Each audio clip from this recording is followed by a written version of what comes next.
Greetings and talofa, American Samoa, my lau morning Atamai. Wa'o Tumanu Fesilafai, an inclusive emergency management trainee under the Department of Human Security program here at American Samoa Community College. Today, I'm very happy and have the pleasure of introducing our very special guest today, Miss Hope Maui. Hello. Hi, Hope. Hello. Thank you for joining us today. Hope is currently serving as a secretary on the board of the American Samoa Center for Independent Living here at our local community. She is also a strong advocate to ensure people with disabilities are safe, heard, and supported. Again, Hope, welcome and thank you for joining us. Welcome. And thanks for having us here. Of course. Of course.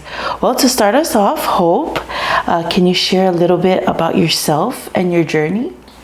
Okay. So, aloha, my name is Hope Maui. I am 18 years old. I just graduated from Vocational Technical High School last year. And now I became a secretary here in American Samoa Center for Independent Living. So, my journey it's sometimes hard. And it was good because hard times, it helps me to learn how to get back up. It's not the end of my journey yet. It just reminds me that you have to stand up and keep on going. It was a hard journey, but it taught a lot of lessons. Wow, thank you so much for that. So true. Like you gotta get up, right? Don't let the hard times get you down. Now, if it's okay with your, correct me if I get this wrong, the Tessier Syndrome? Tessier Syndrome. Yes, it's the Tessier Syndrome and low vision, right? Can you share what growing up was like for you? It was good. Well, at the first time I was born deaf, so I couldn't hear anything until they do the surgery for my ears, so that now I could finally hear everything. It was good. I'm a faster learner in words. That's I good. began to understand and more social. That's good. Thank you. Growing up, even now, what or who would you say helped build your resilience during your difficult moments? I would like to thank my teachers back in high school, elementary and high school. They're the ones who helped me, and my family also helps, my friends, and mostly Jesus. Amen. Okay. Thank you for that. Hope, I would like to ask, from your perspective, in your experience, what should emergency planners, understand about supporting people with disabilities? They should be aware of their conditions, and they should understand, how to help them, what makes them comfortable, and this person is a wheelchair or this person is a blind. They should know how to guide them directly in a way that they feel comfortable into a safe zone. Like if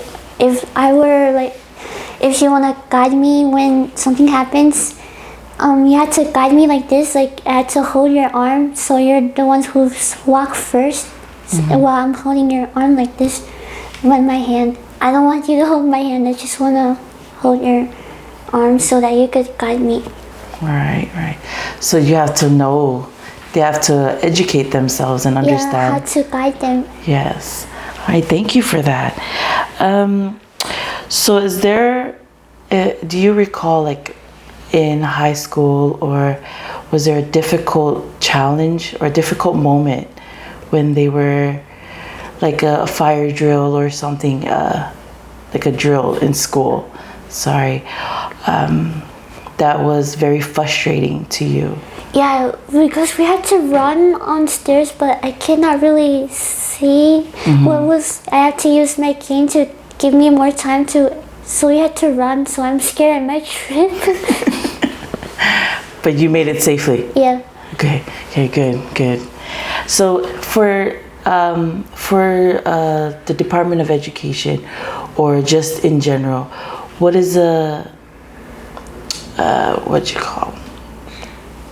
what is an advice that you would like to share with them to improve, like school buildings, infrastructures for students with disability?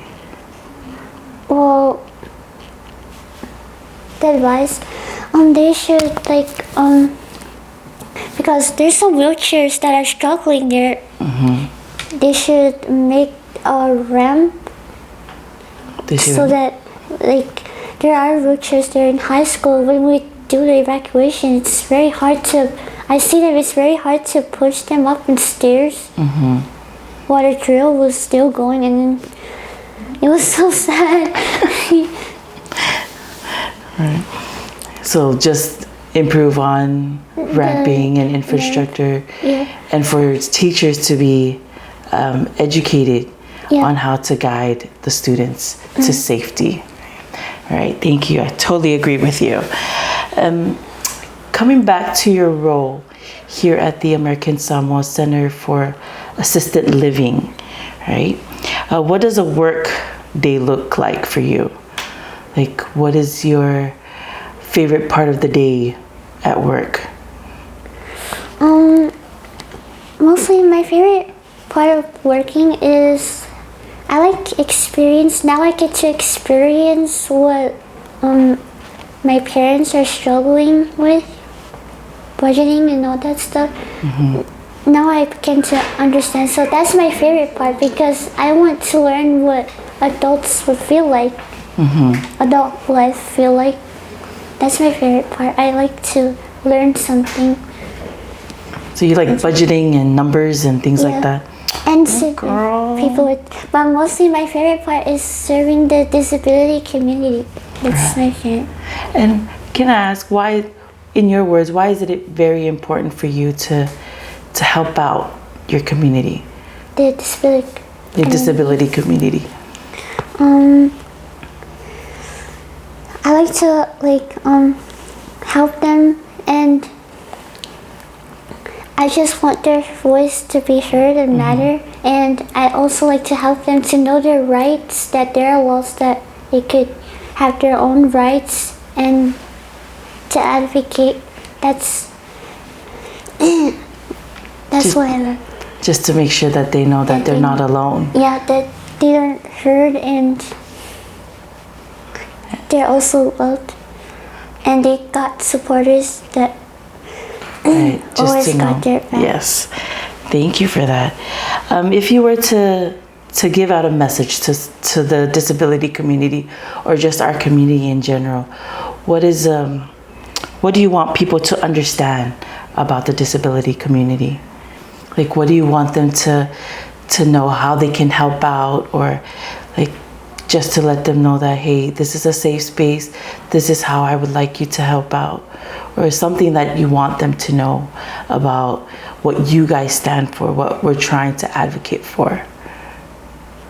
I want them they could help out to let us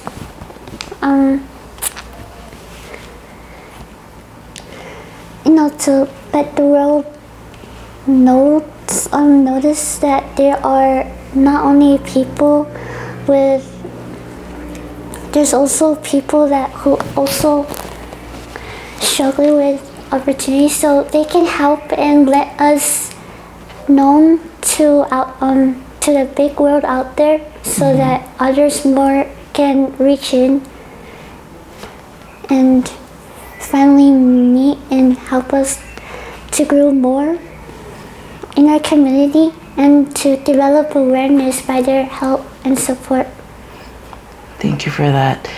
Hope, I'm so sorry for the many questions, and I don't I hope I'm not making you uncomfortable, but thank you so much for your confidence and your honesty, wanting the community to know that, you're here to advocate for something with the purpose and to give strength to those who are voiceless. How do you hope your story impacts others? I hope that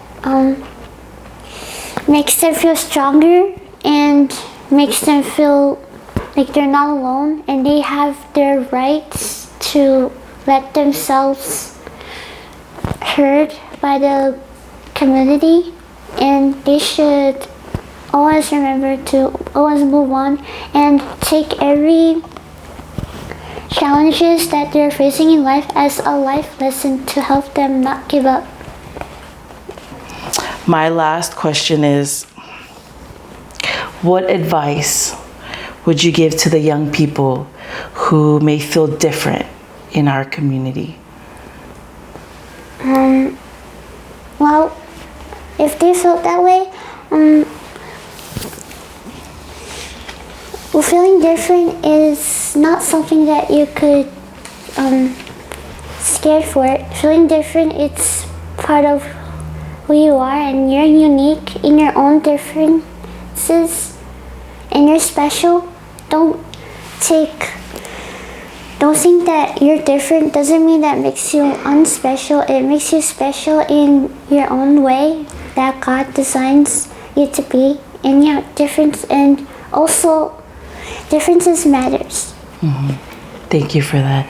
Well, Hope, thank you so much from the bottom of our hearts for taking the time to share with us your story and allowing us to take a glimpse of your journey. Your story reminds us that strength is not defined by what we face, but how we rise. And your journey and hearing you share it shows to us the true meaning of perseverance, love, and passion, and of course, hope. And of course, our community, we are called to not only to love, but to serve and protect one another, to ensure that no one is left behind, especially times of disasters. Now, before we say goodbye to our viewers and our listeners, Hope, how do you want the community to reach out? How can we get in touch with you? You have a Facebook page? You can check out our American Samoa Center for Independent Living. Just type American Samoa Center and it will appear on the list. American Samoa Center for Independent Living. Yes.